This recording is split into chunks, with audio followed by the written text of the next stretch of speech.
17 नवंबर 2017 को तेलंगाना के एक प्राइवेट हॉस्पिटल में एक एम्बुलेंस पहुंचती है, जिसमें से एक महिला निकलती है जिसका नाम रहता है स्वाति रेड्डी। और जो स्वाति रेड्डी रहती है उसके साथ एक व्यक्ति रहता है जिसकी जो शक्ल थी एकदम पूरी झुलस चुकी थी। तुरंत वहां पर डॉक्टर पहुंचते हैं और डॉक्टर की टीम पहुंचती है, उसको ले जाकर अस्पताल में एडमिट करते हैं और बताते हैं।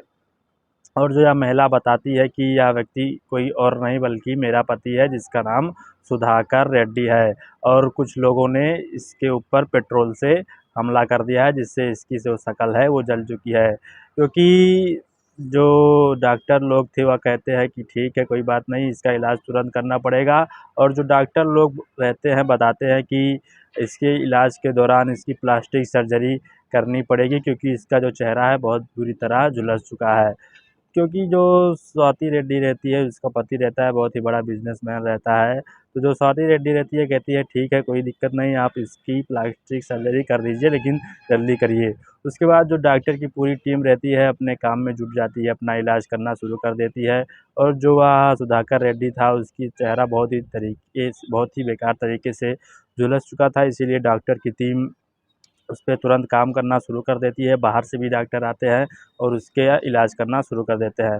उधर जो सुधाकर रेड्डी की पत्नी रहती है स्वाति रेड्डी तुरंत अपने घर वालों को और जो सुधाकर रेड्डी के घर वालों हैं उनको सबको खबर कर देती है, और वहाँ पर सभी लोग मौके पर पहुँच जाते हैं। मौके पर जब सभी लोग पहुँच जाते हैं तो जो जो सुधाकर रेड्डी की पत्नी रहती है सारी कहानी बताती है कि ऐसे-ऐसे इनके ऊपर हमला हो गया था, इसीलिए मैं तुरंत इनको यहाँ पर लेकर आई। उसके बाद सुधाकर रेड्डी का भाई रहता है और उसकी माँ उसके घर से आती है। तो वहाँ कुछ दिन ऐसे ही बीत जाते हैं और सुधाकर रेड्डी की हालत में कुछ सुधार आने लगता है। ऐसे फिर कुछ दिन और बीत जाते हैं जिसके बाद जो डॉक्टर्स वगैरह रहते हैं कहते हैं कि इनकी हालत में अब थोड़ा सुधार आ चुका है, आप इन्हें लिक्विड खाना खिला सकते हैं। क्योंकि जो सुधाकर रेड्डी था उसके पूरे चेहरे पर पट्टी बंधी हुई थी, क्योंकि उसका जो चेहरा था एकदम बुरी तरीके से झुलस चुका था। उसके बाद जो सुधाकर रेड्डी की माँ रहती है वह घर पे जाती है और जो सुधाकर रेड्डी का फेवरेट फूड रहता है चिकन कढ़ी, उसको बनाकर लेकर आती है। क्योंकि उसका फेवरेट फूड भी रहता है और वह लिक्विड फूड भी रहता है, इसीलिए उसको बहुत पसंद आने वाला था। उसके बाद उसकी माँ जब उसको बनाकर लेकर जाती है, उसको देती है खाने के लिए, तो जो सुधाकर रेड्डी रहता है उसको तुरंत मना कर देता है, कहता है कि मैं नहीं खाऊँगा। जिसे देखने के बाद सुधाकर रेड्डी का भाई जो रहता है उसे थोड़ा शक होता है कि ये अपना फेवरेट फूड क्यों मना कर रहा है, और इस हालत में कुछ उसको समझ में नहीं आता, लेकिन वो इग्नोर कर देता है उसकी बात के, कहता है उसका मन नहीं कर रहा होगा इसलिए नहीं खाया। उसके बाद ऐसे ही कुछ दिन और बीत जाते हैं तो उसका भाई और कुछ दिन बाद नोटिस करता है कि इसकी बोल चाल में, इसके चाल चलन में, इसकी एक्टिंग में इसका भाई का कहीं कुछ नज़र नहीं आ रहा है। यही कंफर्म करने के लिए जो उसका भाई सुधाकर रेड्डी का भाई रहता है अपनी भाभी से, उसकी बीवी से पूछता है कि इनकी हालत मतलब अपने भाई के तरीके नहीं दिख रही है, आपके पति के तरीके नहीं दिख रही है, इसकी पुलिस में हम लोग कंप्लेन करते हैं, पुलिस में इसकी जांच पड़ताल के लिए रहते हैं। लेकिन जो सुधाकर रेड्डी की पत्नी रहती है वो मना कर देती है, कहती है नहीं, पुलिस वगैरह में कुछ नहीं बताना है, यही है, जब ठीक हो जाएंगे तो एकदम सही से आपको लगेगा। उसके बाद ऐसे ही कुछ दिन भी और बीत जाते हैं, लेकिन जो सुधाकर रेड्डी का भाई रहता है उसे समझ में नहीं आ रहा था, क्योंकि उसका भाई उसे नहीं लग रहा था, तो वह तुरंत पुलिस के पास पहुंच जाता है। और जब पुलिस के पास पहुंचता है तब पुलिस वालों से वह सारी कहानी बताता है कि मेरा जो भाई है उसके ऊपर कुछ लोगों ने हमला कर दिया था पेट्रोल से, इसकी वजह से उसका शक्ल जल गया था, उसकी प्लास्टिक सर्जरी करानी पड़ी। और एक दिन मेरी माँ उसकी फेवरेट फूड बना कर लेकर आई, उसको भी नहीं खाया, और उसके चाल चलन में भी हमें बहुत ही शक लग रहा है, वो हमारे भाई के तरीके कोई भी बिहेवियर नहीं कर रहा है। पुलिस भी एक बार को समझ नहीं पाती है कि यह क्या कह रहा है, लेकिन जब पूरी ये ऐसी कहानी बताता है तो पुलिस भी कहती है ठीक है, लेकिन अभी आपके पास कोई ठोस सबूत नहीं है, इसीलिए हम लोग वैसे ही जांच पड़ताल करेंगे। तो पुलिस जो रहती है कहती है सबसे पहले तुम अपने जो सुधाकर रेड्डी है अस्पताल में भर्ती है उसका फिंगरप्रिंट लेकर आओ, उससे हम लोग पता करेंगे कि यह कौन है। उसके बाद जो उसका भाई रहता है, सुधाकर रेड्डी का जो भाई रहता है, किसी प्रकार से उसकी फिंगरप्रिंट लेता है, और फिंगरप्रिंट लेने के बाद पुलिस वालों को लाकर दे दिया जाता है। जब पुलिस वाले फिंगरप्रिंट को मैच कराते हैं पासबुक वगैरह से, बैंक अकाउंट से, आधार कार्ड से, तो पुलिस वालों के सामने एक ऐसा राज खुलता है जिसे सुनने के बाद आप लोग भी हैरान रह जाएंगे। जब पुलिस जब ये मैच कराती है तो पता चलता है कि इसका भाई है ही नहीं, जो सुधाकर रेड्डी है वो है ही नहीं, ये कोई अजनबी व्यक्ति है।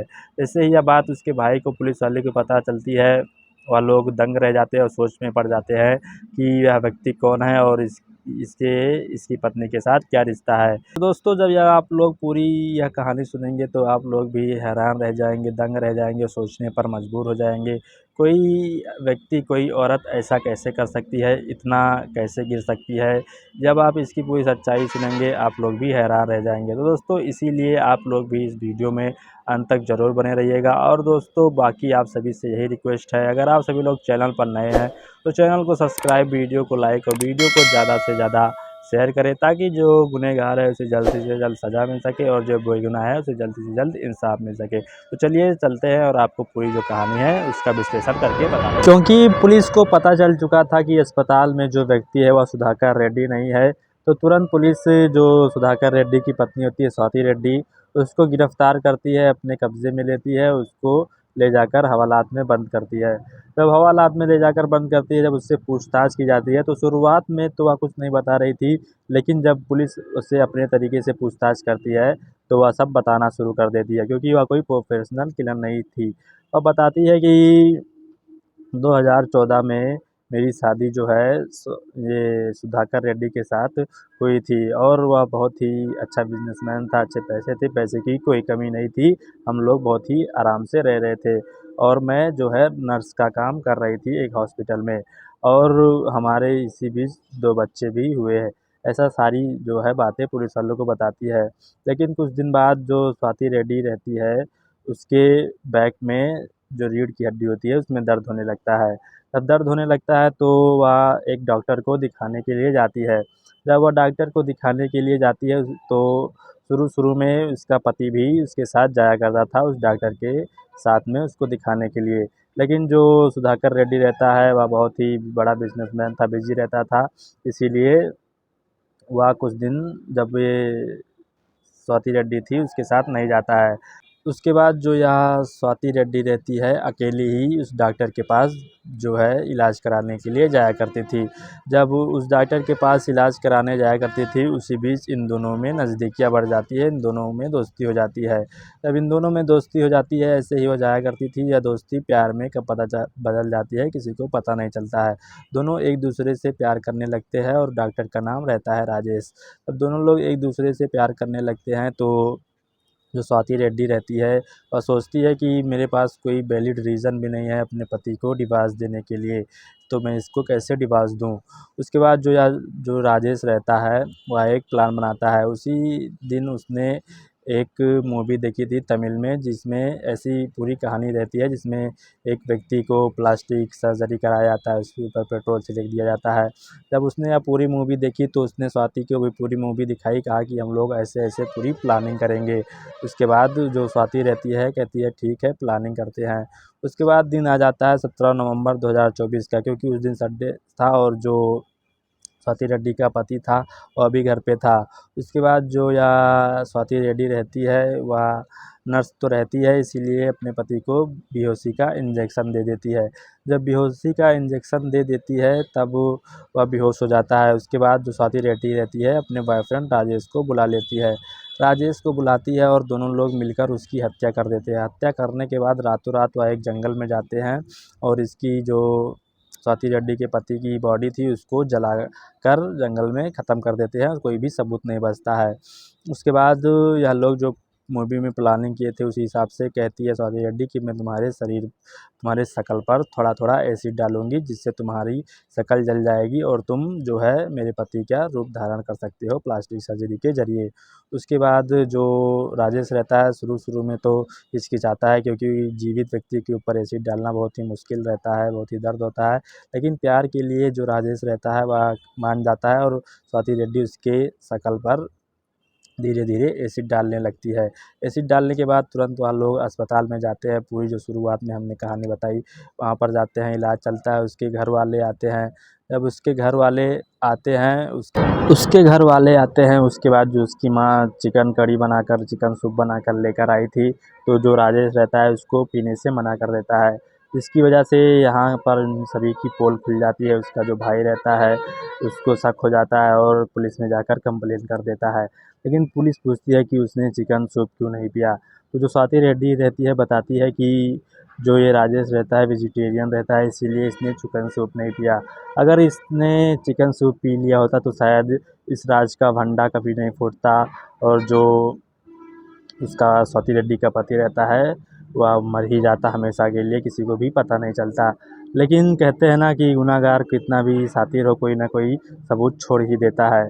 उसके बाद पुलिस तुरंत इन दोनों को गिरफ्तार कर लेती है और जेल में भेज देती है। दोस्तों यहाँ पर आपको देखने को मिल जाएगा, पैसा होने के बावजूद भी जो इनकी पत्नी रहती है स्वाति रेड्डी जो रहती है, अपने पति को कैसे धोखा दे देती है, यहाँ पर आप सभी को देखने को मिल जाएगा। शादी के जबकि इतने साल भी हो चुके थे, बच्चे भी हो चुके थे, लेकिन तब भी इसने यह घटना की और ऐसी-ऐसी मूवी देखकर, ऐसी-ऐसी प्लानिंग की।